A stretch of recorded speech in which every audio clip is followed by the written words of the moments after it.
ঢাকার রেস্তোরাঁয় খাওয়ার পর মোবাইলের অ্যাপ দিয়ে কিউআর কোড স্ক্যানে পেমেন্ট করা এখন নিত্যদিনের ঘটনা।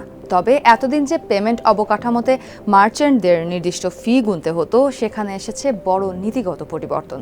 দেশে ক্যাশলেস লেনদেন জনপ্রিয় করতে এবং ক্ষুদ্র ব্যবসায়ীদের উৎসাহিত করতে বাংলা কিউআর পেমেন্ট বড় ছাড়ের ঘোষণা দিয়েছে বাংলাদেশ ব্যাংক।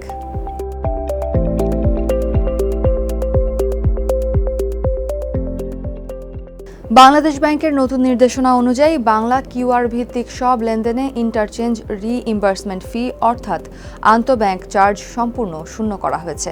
ফলে পেমেন্টের ক্ষেত্রে গ্রাহক বা ব্যবসায়ীদের কাছ থেকে কোনো চার্জ নিতে পারবে না কার্ড ইস্যুকারী ব্যাংক বা মার্চেন্টের পেমেন্ট গ্রহণকারী প্রতিষ্ঠান।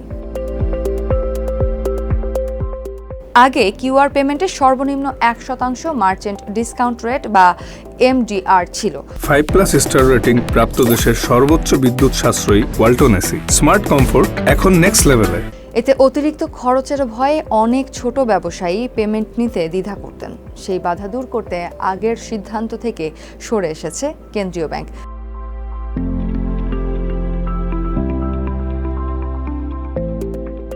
শুধু ফি মওকুফ নয়, ক্ষুদ্র ও প্রান্তিক ব্যবসায়ীদের জন্য থাকছে নতুন প্রণোদনা। যে কোনো মার্চেন্ট পয়েন্টে 2000 টাকা পর্যন্ত প্রতি বাংলা কিউআর লেনদেনে প্রণোদনা দেবে সরকার ও কেন্দ্রীয় ব্যাংক। এই প্রণোদনার আওতায় পেমেন্ট গ্রহণকারী প্রতিষ্ঠান পাবে লেনদেনের 0.10% এবং কার্ড ইস্যুকারী প্রতিষ্ঠান পাবে 0.20% অর্থ।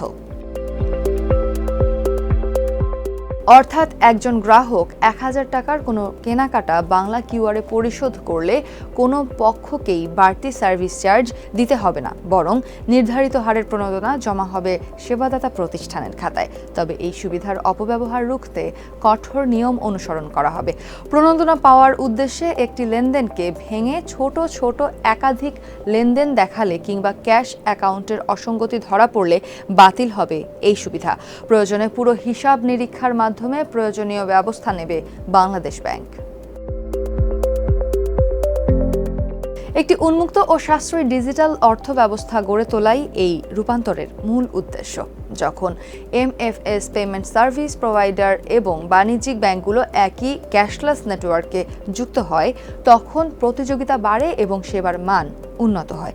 1 অক্টোবর থেকে কার্যকর হতে যাওয়া এই নীতি বাংলাদেশের অর্থনীতিতে ক্যাশলেস লেনদেনের নতুন দিগন্ত উন্মোচন করবে বলে আশা করা হচ্ছে।